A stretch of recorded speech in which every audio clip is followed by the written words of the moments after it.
I'm here at my escape cabin and I just come here and practice and just spend time in nature in this silence. This silence is something different than the silence you would see anywhere else. This is a continuous silence. The silence is not the silence that is disturbed by the day and then comes back at the night, but this silence is the silence which was there before the beginning of time and has continuously been so without any link missing. So this is very special. It's a different feeling. When a silence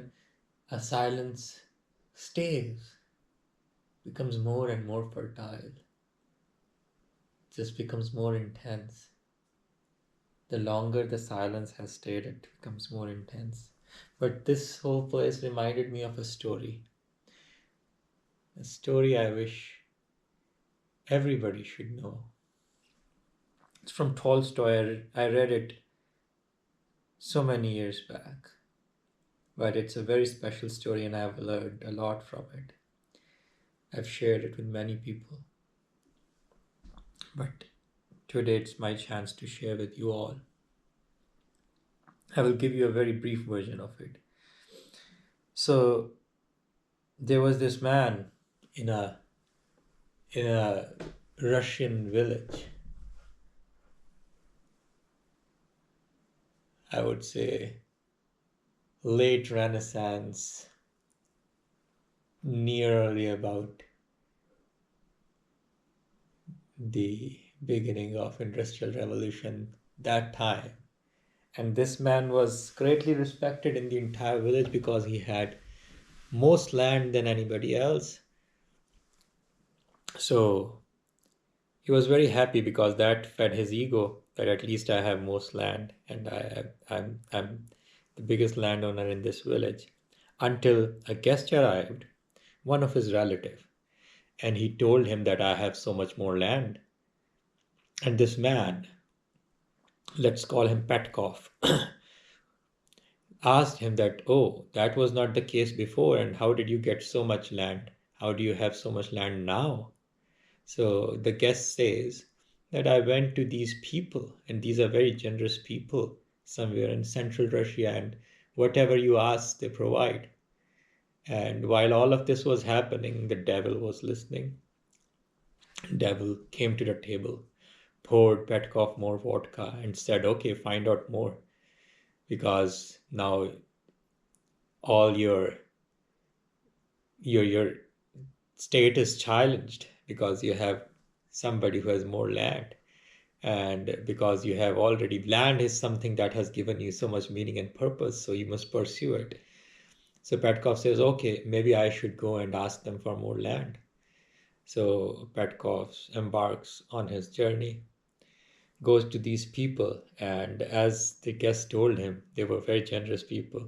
The moment Petkov arrived, they all welcomed him with great gifts.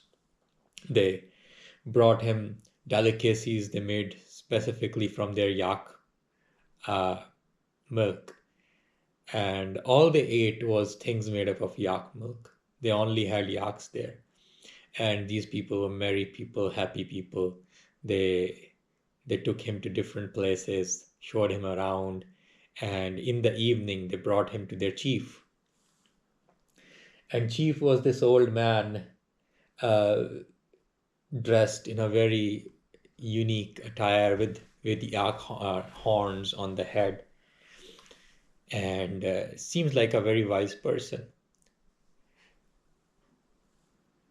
So he asked him that, what has brought you here, sir? What can we do? He said, I heard that there was somebody who came to you and you gave him so much land. So I want some land as well. So chief says, how much? He says, just as much as that man has. or at least more, or at least that much. So he says, okay, no problem. You come see me in the morning at the hill. And there comes the morning. And as morning was breaking, everybody gathered on that hill in the village. And Petkov was also brought there.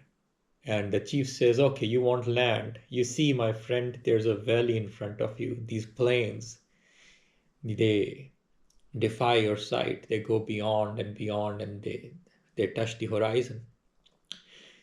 But we have to play a game. There's one condition. You will start from here, and you have the whole day. Before the sunset, you have to come back to the same point, and you have to make a circle, and everything that you have encompassed, everything within that circumference shall be yours. So Petkov says, okay, that sounds like a great deal. Let's do it.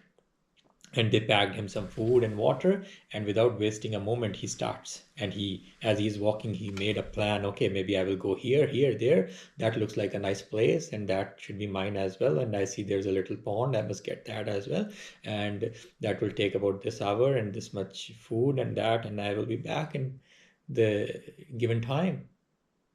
So he does that. He walks a little and little more, and then as he's walking, he's able to see more. So he sees there's a little uh, mangrove, and then he goes there, and then he thinks, okay, maybe there's a little bit of a cliff there, and there seems like there's that those rocks are full of minerals. Maybe I should go around them as well. And then he sees there was a little rill, and so he went too far. By the afternoon, he felt little tired. He rested. He saw that, oh, I digressed from my past a lot. So maybe now I should replan it, and then I must go around at this point. I will turn, and then I will be able to reach back. So he does that again and again. He goes, and he whenever he sees something, he just convinces him that that's enough. That's enough. Maybe I should not go any further.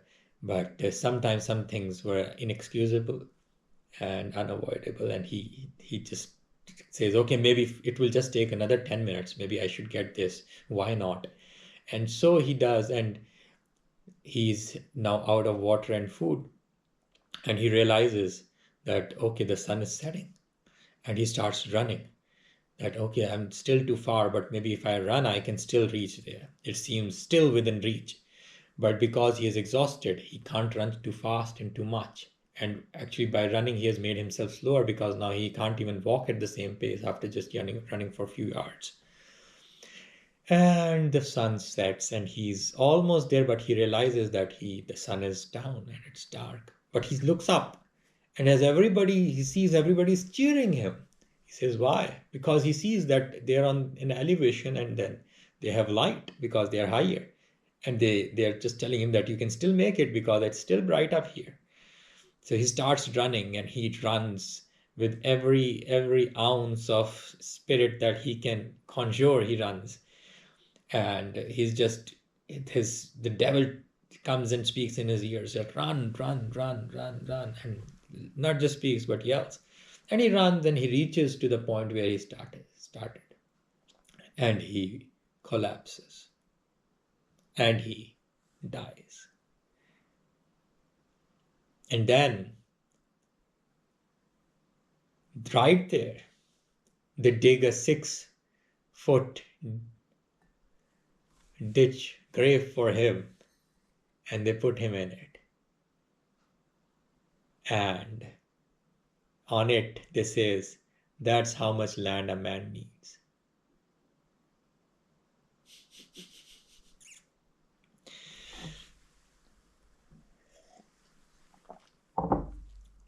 Learn from it.